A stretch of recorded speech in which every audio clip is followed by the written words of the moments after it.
As the prophet of esports, I rely on trustworthy and meaningful data every day. Data from our research partner YouGov offers the most complete view of esports fans and gamers in the world, providing context to who they are, what they think, the brands they buy, and things they do. YouGov's connected insights and research services inform strategy at every level.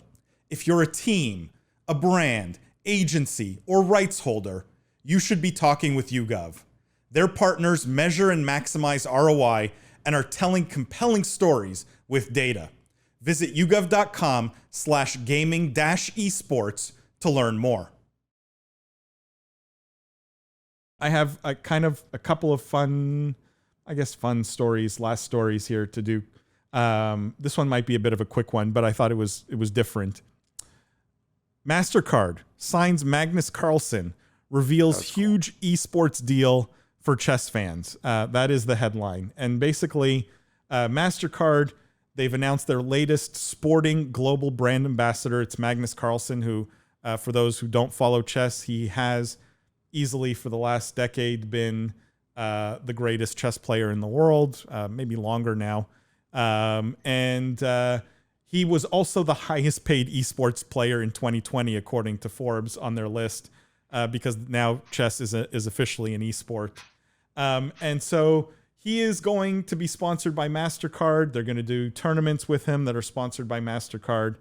Mastercard, just for most people who maybe don't know this, also sponsors League of Legends. So they're very familiar with the esports space. What do you guys think of this Magnus Carlsen signing? I mean, I'll think it's awesome. Is he falling more into esports now? But less. I mean, he's a huge, where to begin on this? I mean, this is, all of these brands are signing these people not because of any particular thing they do, but because of influence that they have. They're influencers, right? They have a certain reach and eyeball gathering for a demographic. Clearly, chess is an amazing game. It digitizes really well, right?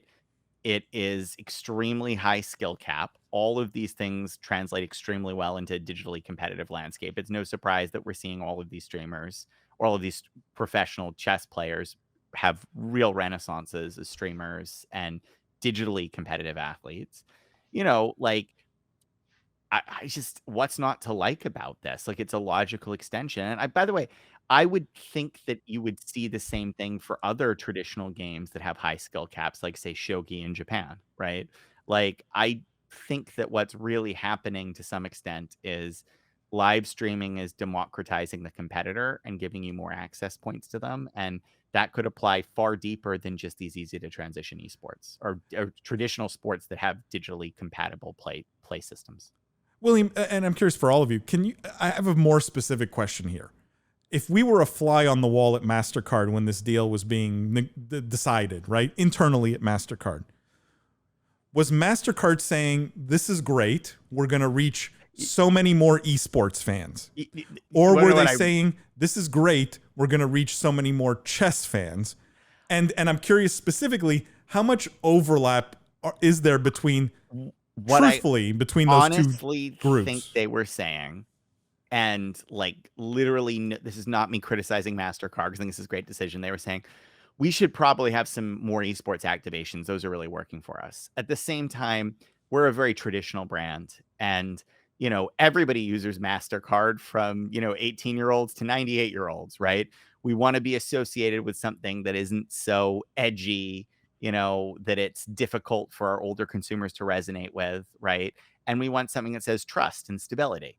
Well, chess as a game has those aspects, and Magnus Carlsen has been around for a decade. 55-year-olds will respect that, even if they know nothing about esports, as much as a young 15-year-old who's fallen in love with the Botez sisters streams. This is really on brand for us, and it lets us double dip into both esports and our more traditional staid demographics. Let's go for it. That's the honest reasoning I bet the brand marketers did. Well, who described this as no, I think, William, you're absolutely right. But who described this as an esports sponsorship? Is that Mastercard saying we got into esports? No, they've done esports stuff before, right? No, but like with this specific one, because like, well, Forbes had it in their headline, so they said the headline from Forbes was Mastercard signs Magnus Carlsen, reveals huge esports deal for chess fans.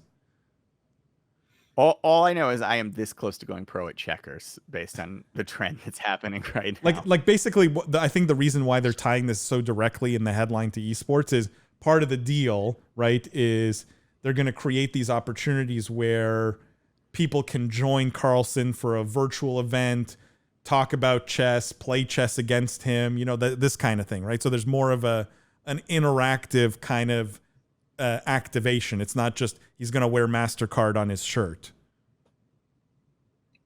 I don't know. Does that make it more esports? I think William summed it up. I mean, we have this debate all the time. Is chess an esport? Does it really matter or any of that? But I think William really kind of summed up the whole argument. So I also like that enthusiast. You really did. I like that enthusiast. I think we talked about this when they just acquired. It was a small acquisition, but they acquired a chess website, chess community. So yeah, it's just about eyeballs. Yeah, I mean, it's an esport. Jeffrey says awesome, which it's great. Yeah. If anything, I feel like this was a freebie for esports, call it as an industry, right? Where Forbes didn't really need to put esports in that headline. This was kind of just free publicity, but for the industry as a whole. The bigger thing here is it shows that chess is in a bit of trouble, like that category of game. Like it wasn't like huge news for board gamers. You know what I mean? Like it shows you what's carrying weight today. That chess, a game like chess, is having to rebrand itself as an esport in many ways to be viewed as the most relevant. I mean, this would have never happened in the days of searching for Bobby Fischer, guys, I like this comment by Snarky here. She says, a lot of companies throw money at esports in weird ways, but the professor is right. Feels on brand. This does feel on brand, right? I think he's the safe MasterCard kind of influencer. Had they sponsored Dr. Disrespect, that wouldn't have felt nearly as on brand to me, right? For as much as I love the doc, this felt a lot more on brand. Chris says, now's a good time to reintro Battle Chess. No. Maybe, Chris. I mean, if you can call it an esport, now's a good time to introduce anything. Really. Battle Chess, what was it? Battle Chess 3000 or whatever? Those were great. I mean, one of you linked in our Discord. Actually, I didn't open it, but it was this one, right? Hang on, I'll pull this out here, because it's a good kind of example of, if you can just about call anything an esport at this point. And this was Candy Crush is now a hardcore esport for pro gamers. Where that finger is not wearing a sleeve, which I think is that's odd. That's true. A thimble. It's called Candy Crush All-Stars US. It's an upcoming brand new tournament that pits the best Candy Crush players against one another in a series of high stakes. I love the writing here. High stakes Candy Crush saga matches. Just when you thought Activision couldn't, their esports efforts were doomed, they come out with this and totally redeem themselves. And guess who's hosting the tournament? Khloe Kardashian, right? Could this, you want to talk about on brand and correct, like good activations? This is it here, right here. Guys, knock this all you want. This is a great idea, and it's going to get a lot of viewers. It's peak esports. Right, I think this is peak esports right here. Listen, you can't be, I do get defensive. You can't be precious about the definition of esports. Just like I think people who are precious about the definition of sports get into trouble. The reality is like, if it's digital, if it's competitive, and if people want to watch it, you're meeting the agreements. I mean, this might very well be an esport by that definition. I mean, I know it doesn't feel that way. And yes, you can make more nuanced arguments about why it doesn't quite fit into the category or other requirements. But fundamentally, I'm probably going to check this out. I mean, I just apart from everything else to see what it's like. Like, what is? It's impossible to make an argument this is not esports. Chess, I think you could maybe poke holes in a little bit. We've litigated that enough, but like, how could you say Candy Crush, a competitive Candy Crush tournament that's watched as a spectator event that has prizes for the winner? Like, how is that not? Like, what would be the argument that's not an esport? Hosted by Khloe Kardashian. This is gonna have more. Is going to have more viewers than the Overwatch League, right? Like, how is this not gonna? Far. How could it not be an esport? Clearly it is. Here's the big question. Who thinks there's any esports event that wouldn't be better or get a larger audience if it was hosted by Khloe Kardashian? Yeah, this is brilliant of Activision Blizzard. They really should have signed her on for an Overwatch League partnership.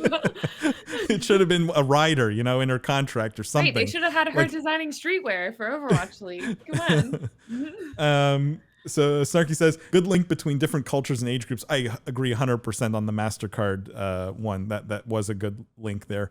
And where's my competitive Farmville?